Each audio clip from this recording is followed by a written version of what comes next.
Hola, buenas tardes, ¿cómo están? Quiero compartir con ustedes un par de pensamientos sobre dos pulsiones fundamentales, el miedo y el odio, que coexisten con nosotros desde que iniciamos la aventura de la hominización. Particularmente el miedo es una pulsión que compartimos con nuestros hermanos los animales y que tiende a protegernos, tiende a, como reacción ante lo desconocido, identificar eso desconocido que surge por las dudas de que sea algo peligroso para nosotros. Y entonces el miedo es muy importante porque nos ayuda a protegernos. Sin el miedo, ni los animales ni nosotros habríamos sobrevivido, sin duda, porque todo lo que nos rodea es de naturaleza hostil. El odio, en cambio, es un invento humano, porque hasta donde sabemos, parecería que no existe esa pulsión dentro del reino animal. El odio, por su naturaleza misma, es destructivo, porque se vincula con eliminar al otro o a los otros. ¿Cómo operaron esas dos pulsiones, el miedo por un lado y el odio por el otro, a lo largo del desarrollo de la cultura?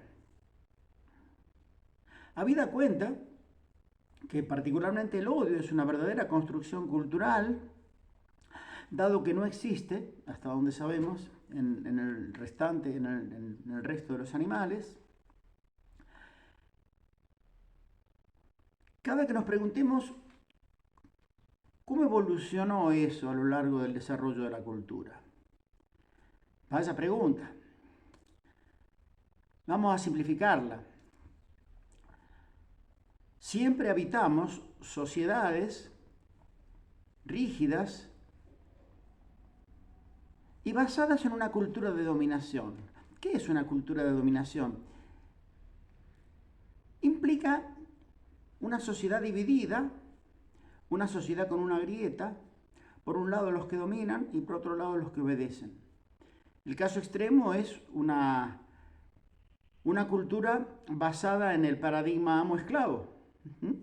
O sea, los amos mandan, los esclavos solamente obedecen y a lo sumo obtienen subsistencia.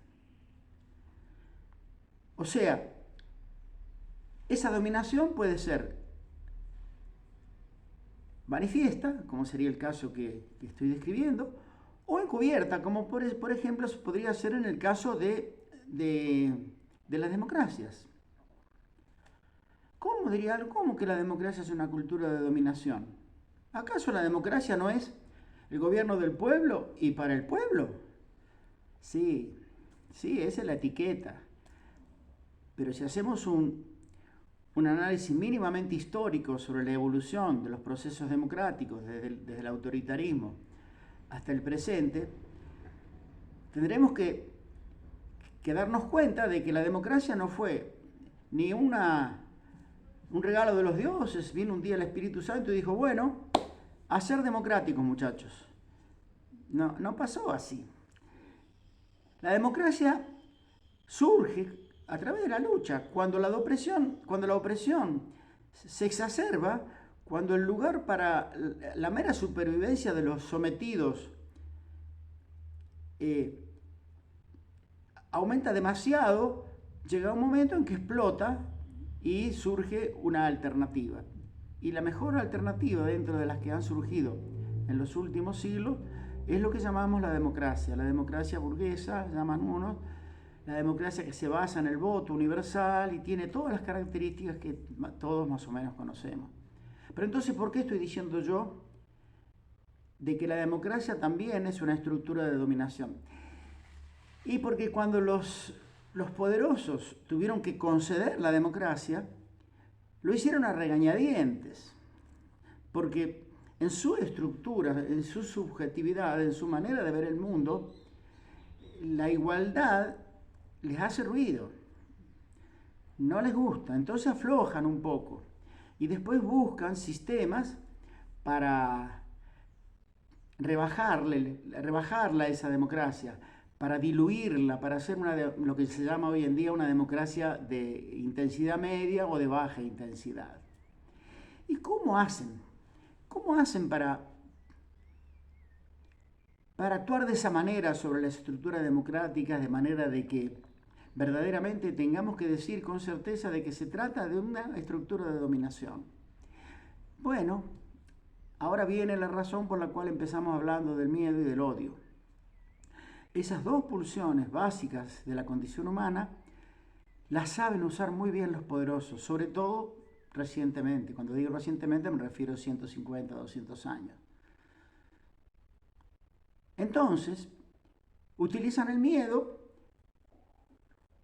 para que temamos, para que nos asustemos frente a cualquier mensaje o cualquier aparición de algo que implique un cambio. El cambio es peligroso. El cambio es peligroso. Entonces, y cuando el cambio amenaza las estructuras de poder, tratan de infundirnos un miedo a ese cambio. Sea por el lado de la represión, por ejemplo, deben recordar que en la época en que los esclavos tenían prohibido aprender a leer y escribir, cuando un esclavo lo descubrían en eso, era muy gravemente castigado. Incluso los cómplices, por ejemplo, la esposa de un esclavista, a lo mejor se compadecía de su esclava, a la que le ayudaba, porque había una relación de cariño, y le intentaba enseñar a leer y escribir, y si se enteraban era perseguida, pero muy duramente, porque era importantísimo mantener la estructura de dominación. Imaginemos eso cuando comienza a darse estructuras realmente democráticas, en donde hay cosas escritas que dicen que todos los hombres somos iguales ante la ley, cuando aparecen los derechos, el derecho a la vida, el derecho a la propiedad, bueno, ese ya estaba, y todos los derechos que hoy en día los tenemos aceptados como que son verdaderamente imposibles de pasar por alto. Entonces, aparece el miedo como una de las pulsiones fundamentales para dominar a la masa, a la muchedumbre, a la cual se la quiere dominar, se la quiere hacer permanecer dentro de la estructura de dominación.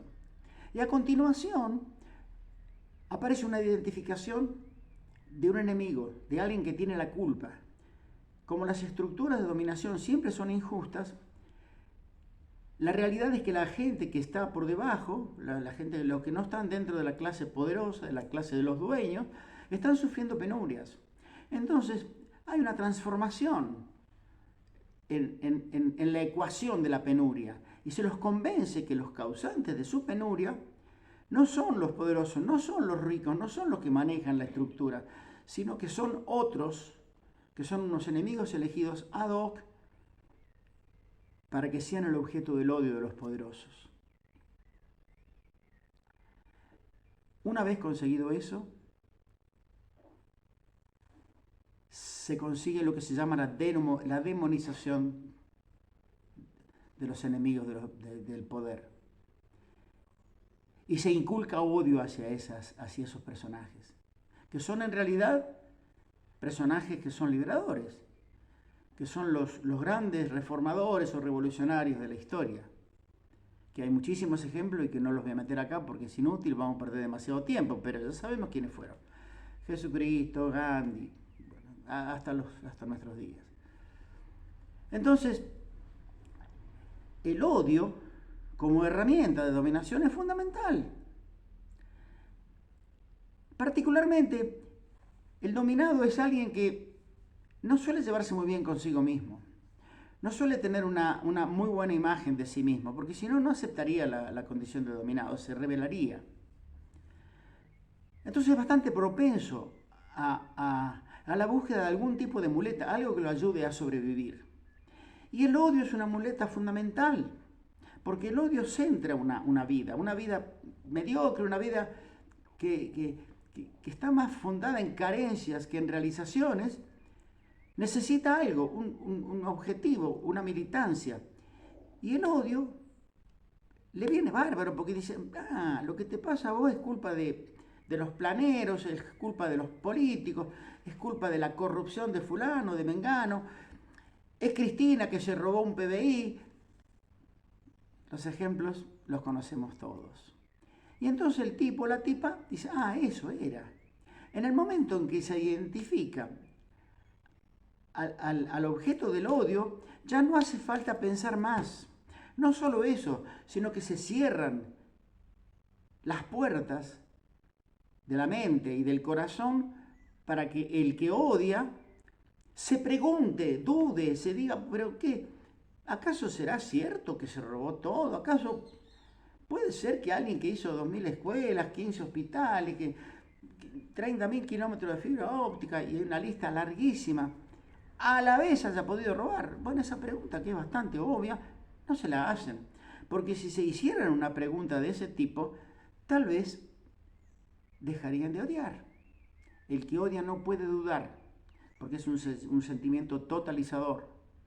Da sentido a la vida, es un sentido perverso, pero sentido al fin. Y a quien el que no tiene ningún sentido en la vida le viene cualquier cosa. O se mete en una secta y se sube a unos aviones y le mete contra unas torres, o hace atentados terroristas y que muera gente no importa, total yo ya estoy pésimo, así que otros desaparezcan, mi vida no vale nada, entonces ¿qué quieren? Que respete la vida de otros. O sea, un mundo injusto y que no deja puertas abiertas para que eso evolucione de una manera nutricia. Esas puertas que están cerradas permiten que se abran otras, y el odio es la más fácil de abrir, pero la abren los poderosos, no para cuestionar su poder, por supuesto. La abren para poder frenar la posibilidad de que alguien cuestione su poder. Entonces, el odio es el gran problema que tenemos. Es el promotor de las grietas, es el que divide las familias, es el que hace que no podamos hablarnos, es el que hace que nos hayamos peleados entre hermanos, entre padres e hijos, entre amigos. Es el que hace que mencionás a alguien que a lo mejor es un flor de tipo, un flor de periodista, pero resulta que si fue tachado de kirchnerista ya no le van a dar bola. Y si vos estás de acuerdo con él, te van a decir que vos sos kirchnerista y sonaste, porque a veces se terminó hasta la amistad. Ese es el problema que tenemos que resolver. Nosotros promovemos el amor, porque nosotros queremos que todos estén dentro. No dentro de un rebaño, dentro de un conjunto que es el conjunto del pueblo, que en libertad busca sus mejores opciones y que no odia a nadie, porque el odio no sirve, el odio destruye. ¿Y cómo se va a construir algo a partir del odio? Si es un oxímoron, el odio es destrucción. Gracias por escucharme.